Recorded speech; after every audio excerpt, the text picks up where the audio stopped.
Привітання усім! Hallo zusammen! І сьогодні я рада вас вітати на перших занятках нашого курсу Deutsch für alle – німецька для всіх, білоруськомовного курсу для тих, хто хоче вивчати німецьку мову спочатку. Ось, для початку я написала кілька варіантів, як ми можемо привітатися по-німецьку. Привітання – Hallo, Hallo. Guten Morgen – доброї раниці, доброго ранку. Guten Tag, так. У конце Г оглушается. Так, добрый день. Guten Abend, добрый вечер. Hallo, guten Morgen, guten Tag, guten Abend. І почнемо вивчення німецької мови з особових займенників. Я, ти, йон, яна і так далі. Значить, я по-німецьку буде ich, ich. Ты, du, йон, яна, sie, яно, es, sie, es. Тут у меня написано singular, одиночный лик, первая особа, другая особа, третья особа. Множный лик. Мы, wir, вы, ihr і яни, sie. Я мушу звернутися «зі». Наприклад, двоє дорослих людей, до їх я мушу звернутися «зі». Тут ви, мабуть, звернули увагу, що я написала «зі» два рази. Яни і ще некое «зі» з великої літери, так? Значить, з маленької літери це яни. А що ж ось це таке з великої літери? Гэта офіційна форма «ви». Просто в німецькій мові вона співпадає з формою «яни», а не з «ви». Тобто, давайте розберемося, коли ми звертаємося до когось «ія». Коли я до когось звертаюся, до групи людей, або до двоїх, до троїх людей, так?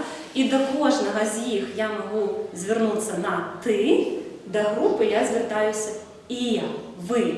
Наприклад, у мене тут є ляльки дитяті, маємо двоє дітей, до їх я кажу «ія», «ви»,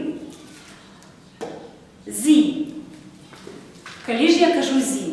«Зі» – це «ви», це може бути одна особа, або некілька, або група людей. Коли я до всієї групи, або хоча б до когось з цієї групи звертаюся на «ви» офіційно, тоді я не можу використати форму «ія», я мушу звернутися «зі». Наприклад, двоє дорослих людей, до їх я мушу звернутися «зі». Зараз ми візьмемо один дієслов, наприклад, дієслов sein, бить, sein. Ви бачите, що тут літерки «е», «і», які разом читаються як «ай», sein. І ми його проспрягаємо. Наприклад, ich bin. Я єсть. Ich bin glücklich. Я єсть щасливая. По-німецьку ми не можемо просто сказати ich glücklich. Ich bin glücklich. Du bist. Du bist glücklich. Sie, es ist. Ist glücklich. Йон щасливий. Sie ist glücklich. Яна щасливая. Es ist glücklich. Яно счастливое. Форма glücklich не меняется. Множный лик. Wir. Wir sind. Wir sind glücklich. Ihr seid. Мы пишем «д» у конце, але читаем «т», вымовляем. Ihr seid glücklich. Вы счастливые. Sie sind glücklich. Sie sind glücklich. Яни щасливі. Коли ми задаємо питання, нам треба просто дієслов поставити на перше місце. Наприклад, як запитати? Ти щасливий?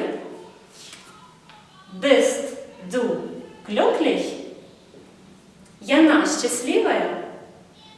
Ist sie glücklich? Ви щасливі? Офіційно питаєте, наприклад, свого начальника. Sind Sie glücklich?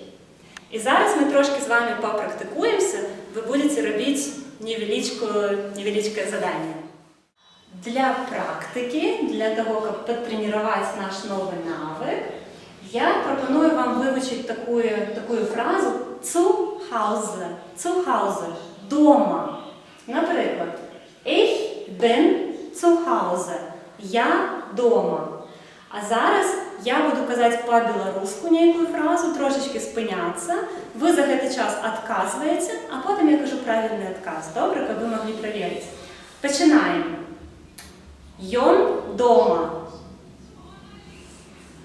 Er ist zu Hause. Мы дома. Wir sind zu Hause. Яни дома. Sie sind zu Hause. І пару питань. Ти дома? Bist du zu Hause? Ви дома? На ти ми звертаємося до групи людей. Ви дома? Seid ihr zu Hause?